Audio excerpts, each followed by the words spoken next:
Good day and what is up sa inyo mga ka-otits, no?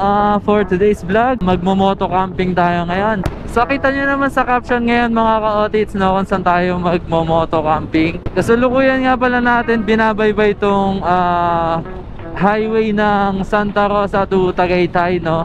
Time check tayo ngayon, it's already 2 o'clock. Sana huwag tayo maabutan ng ulan. Medyo pangit kasi yung klima ngayon, no? Sabi sa balita may bagyo daw.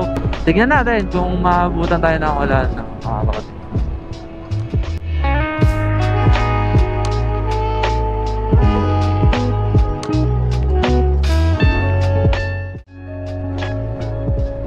So ayun mga ka-otits, no, pumasok na tayo ngayon dito sa may parting Nasugbo.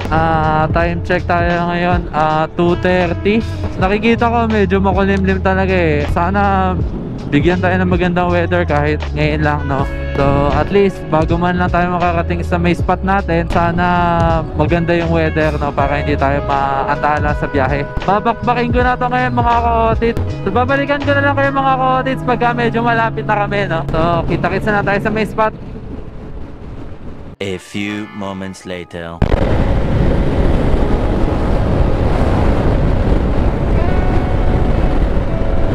お前はもう死んでいる。Ang galing! Ang galing!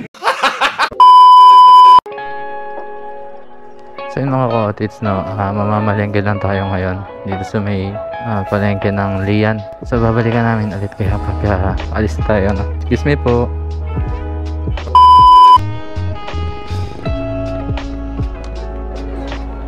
Ay, sinasandalan ko. So yun nga mga ka-otits, kakatapos lang namin mamalengke dito sa may market ng Lian, Batangas. Dito na kami na malengke kasi hindi ko sure kung may madadaanan pa tayo na palengke on the way, no. So para sigurado dito na namin binili kahit mabigat. So kita-kits na lang tayo mga ka-otits, no, pagka nandun na tayo sa may mismong spot natin. So babakbakin ko na para maabutan natin yung sunset. Tara.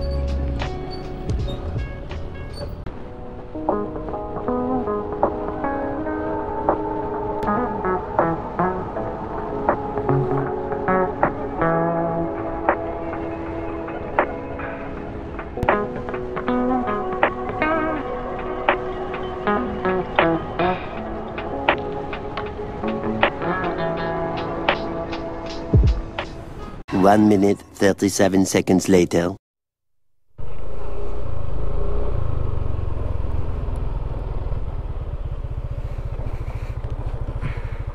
So dito na tayo mga ka-otits, no. Medyo malubak. Patay tayo dito. Bigat pa man din natin. So ayan, okay.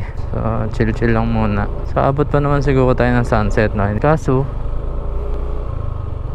yung ulap makulimlim. Tignan natin mga ka-otits kung mabibidyohan natin ang maganda yung sunset ngayon, no. So balikan ko na lang ulit kayo pag nagtatayo na tayo ng tent. A few inches later.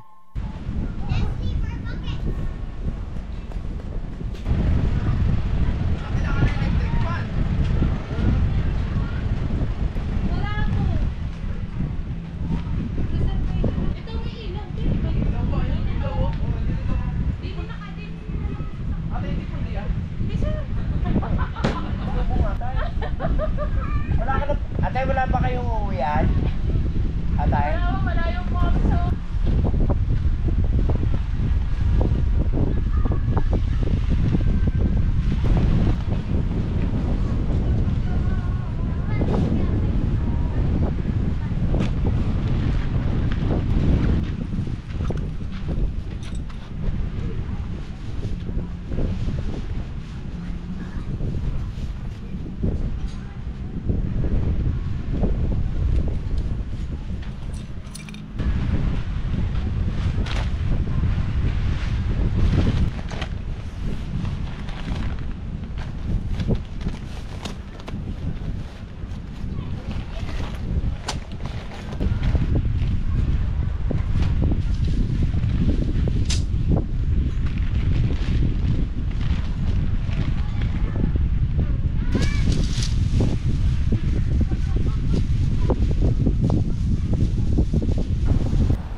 So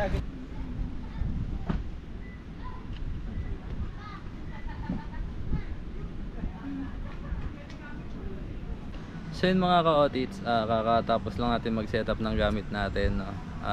Pahinga lang tayo ng konti tapos magluluto na si OBR ng pagkain natin. So babalikan namin kayo otits pagkakakain na tayo.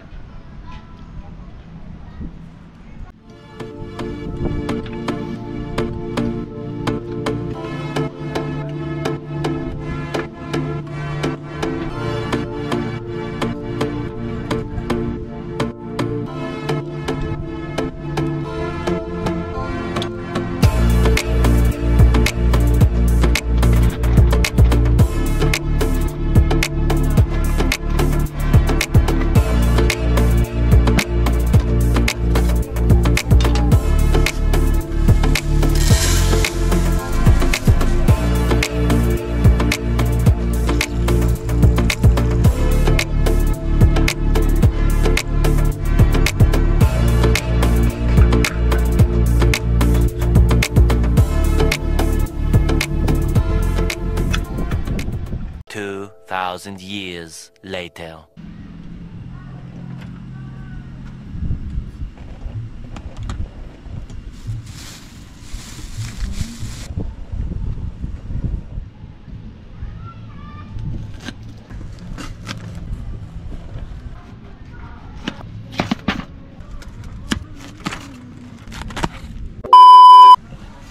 So mga ka-otits, may problema kami ngayon. Hindi ko alam kung bakit nagkaganon. Daming problema. Puti ginayat ng repolyo. Ano ba yan? Giniling. Ganyan mga ka-otits sa atin. Tingnan nyo. Luto nga pala na ito, chop suey. Chop suey ulam namin ngayon. Pero hindi ko alam para naging giniling. So ito siya mga ka-otits. No? Papakita ko lang sa inyo. Kita nyo to. Ayan po yung repolyo namin. So, giniling yan na repolyo. Anak ng pating. So, ito po yung may salakin. Ayan o. Ayan. Ano ba nangyayari sa mundo nito? Dapat sa TikTok, madami din nagtuturo kung paano magluto. Ano? Ang galing!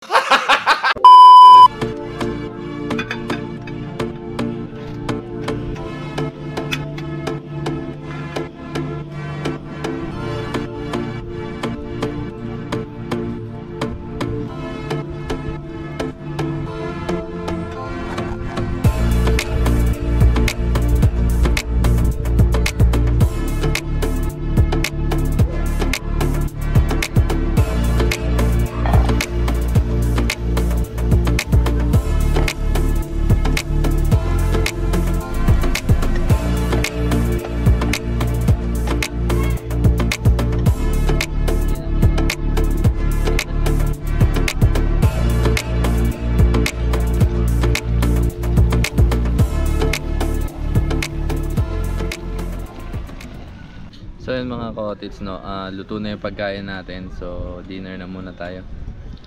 Kain. Kain.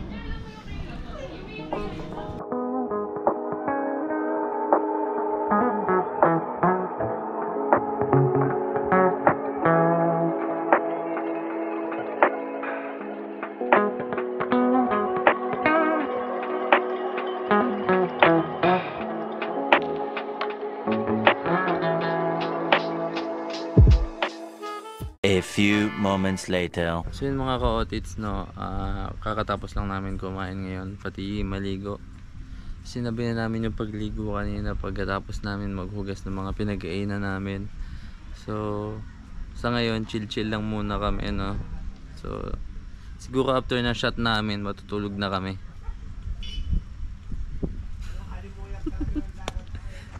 So cheers tayo mga ka-otits.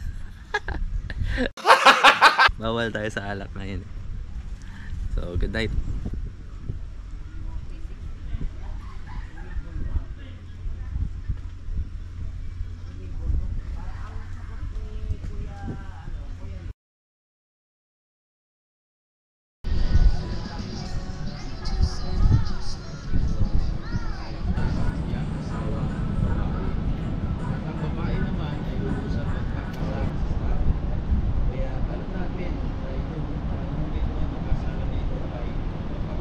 morning sa inyo mga ka-otits, no?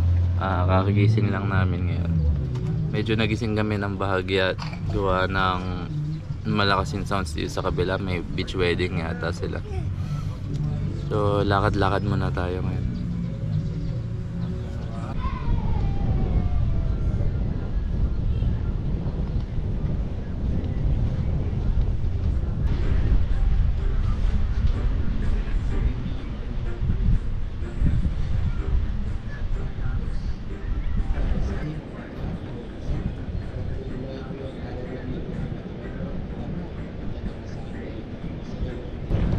So yun mga ka-otits, no, para doon sa mga hindi nakakaalam, ganito ang kalatagan sa umaga. So talagang low tide. Ito, tingnan nyo.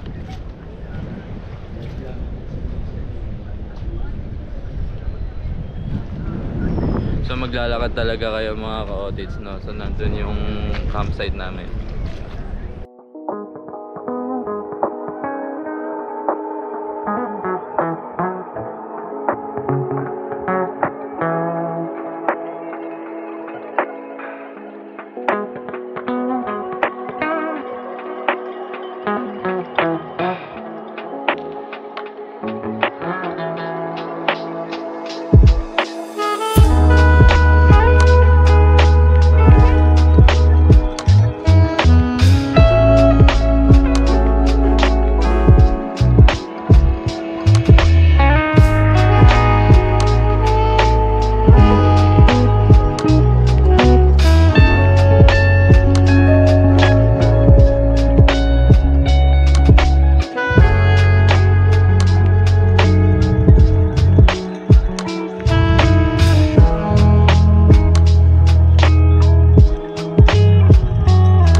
So mga ka-otits, no, kakabalik lang namin.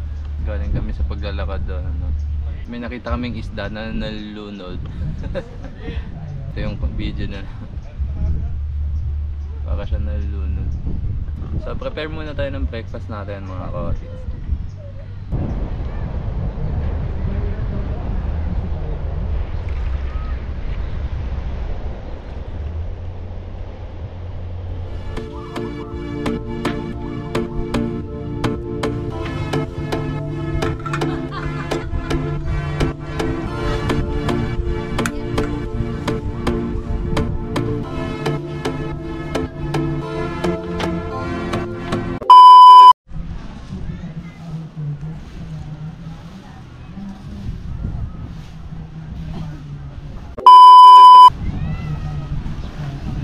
Kita ka. Hindi, okay lang yun. Umalis ka. Video bomber.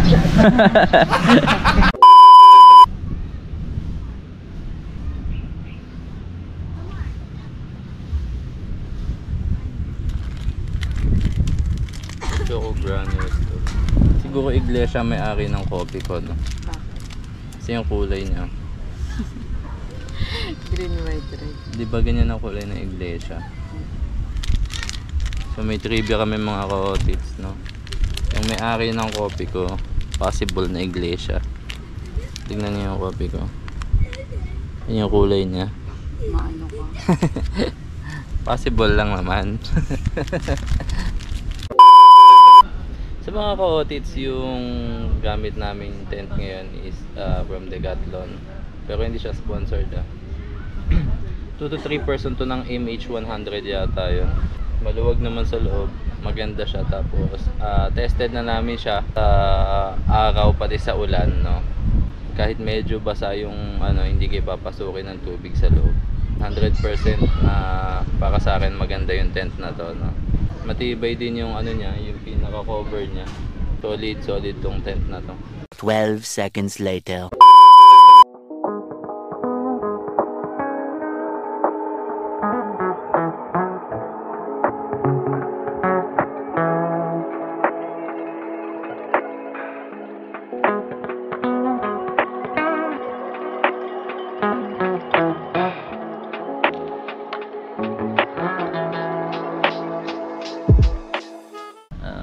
Pahinga muna tayo kahit konti. Pagkatapos siguro na ito, maghuhugas na kami ng mga pinagkainan namin, tapos konti lang, pack up na ulit, no? So yan. Sa mga ka-otits, nakikinig kami ngayon dito sa kasal, no? So ngayon lang namin napag-alaman na pagka sa Batangas pala, since may kinakasal dito, pataasan pala ng ano dito, no? Anong tawag doon? Pakimkim ba yun? Pakimkim ba tawag sa ganun? Kumbaga parang pataasan sila nung bigay doon sa bagong kasal, no? So naririnig namin meron 8,000. So talagang binabanggit nila yung presyo na yung amount nung binibigay mo. So may nagbigay na 750 kanina after na 8,000. Hindi ko alam bakit gano'n, no? So babanggitin yung pangalan mo tapos yung amount nung binigay mo. Diyos ko po, para nakakahiya, no? Ang mahal magpakasal sa Batanggenya. Diyos ko po, buti na lang talaga. Saan ka na magpakasal? Balik kami mga ka-otits. So yung mga ka-otits, no, kakatapos lang namin maligo. So nagligpit na kami ng bahagya ng mga gamit namin. So ayan lahat ng gamit namin, no? Ayan. Ayan lahat yan. So yung natitira na lang natin na liligpitin is yung tent natin, pati yung tarp. So ayun, siguro dito ko na lang tatapusin itong video na to, no, mga ka-otits. Kung nagustuhan nyo yung video na to, palambing naman, pa-subscribe naman, pati pa-click na rin ang notification bell para lagi kayong updated sa mga uploaded kong videos, no? Sa mga susunod kong videos. So this is Cambero Singket, no? And you're watching Motocamp Daily. Camp out!